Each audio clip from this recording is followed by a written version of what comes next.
Hey guys, thanks for tuning my channel. I'm Hafiz and today we'll be doing an unboxing video for Batman Arkham Knight, the special edition, which comes with the steelbook from the limited edition unboxing video. Few reasons why I didn't get the limited edition that comes with the figure is because firstly, there's no region for my country, which is Asia. It only comes in region 2, and I checked with the retail store asking if I can swap to region 3. They say you can't do that on PS4 except Xbox One. So what I had with Mortal Kombat X is that I'm unable to use all the downloadable contents by purchasing region 2. So the limited edition in Singapore is only region 1 and 2. If you have a region 3 console, you cannot use that. You can only play the game but with no content, which is pretty much useless. So a second reason is because it's way too overpriced. The price is way too overkill. It's $230. I really think it's not worth it. Here I got the special edition, so let's go ahead and have a look. So it comes with a slip cover that slide it up as usual, and then when you slide it up, there's no picture. The picture comes from the case itself. This is just transparent, and the case itself pretty much is combined in the artwork. So as you can see, Batman and the Batmobile at the back. So let's have a closer look on the content inside. So again, like I mentioned earlier, that this is region 3, which is for Asia. Basically all the DLCs will work, so if I get a limited edition, it's not gonna work with my set. Oops. Okay, let's get the focus on. So inside here you got the CD, which I believe is pretty identical with the limited edition disc. I'm not sure if the standard normal edition will have the same artwork on the CD, but then again the steelbook one does. And if you took that out, pretty much empty here at the side, at the back of the case, inside the case. Yeah, and here are all the DLCs.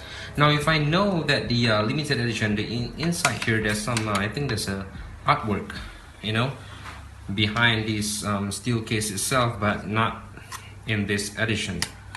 Okay, so the content wise, it's pretty much you can get some info on the season pass, meaning for every month there's gonna be new content for 6 months if you are willing to pay the $39, I think, for Singapore.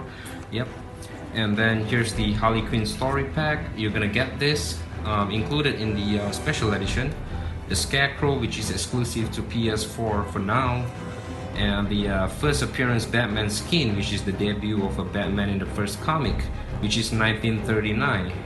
Skin looks weird. I never seen the skin before because I never pretty much read the comic.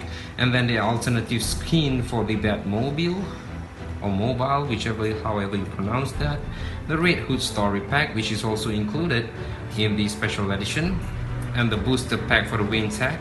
Nowadays I believe games starts to give away booster pack, which for me personally I don't really quite like it. I know I like to earn my upgrades. And last but not least is just an unnecessary manual telling you about seizure and a couple of pages for you to take note about, which is, I really find these days manuals pretty much useless in anything, in everything in fact. Okay, so this is my first time getting a PS4 or indeed a console version of Batman Arkham series. All my Batman games in the Arkham trilogy has been always on PC because I love playing with Nvidia features. I mean, it adds up. I know it's nothing much, but then again it adds up if you have an Nvidia card. So it's a good thing for me that I didn't upgrade my computer at all, because the PC version is a mess, and that is one of the reasons right now why I chose the PS4 version.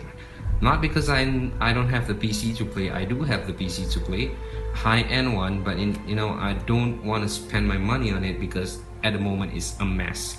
So let's conclude everything and see if the limited edition is worth than the steelbook edition. Okay guys, so again the limited edition actually comes with a 12-inch figure, also an artwork plus a comic. Now I personally don't have much of a taste for art book, and also comic is not really my thing. That is one of the reasons why I don't read comics and know much about Batman comically. So the only thing that I collect in my game items are shirts and also figures. So I'm only missing the figure, and think about it, this version is only $77, which is pretty expensive. Knowing that Warner Bros. Always charge us a lot these days on console, but then again, to reduce the price of $150, I actually save $150. That's right, just for the figure which I want.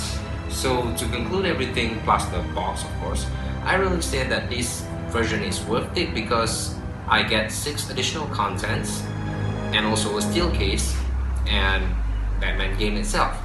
So $77 for PS4 and $55 for PC. That pretty much you don't get any of the content of course, and it's a broken game.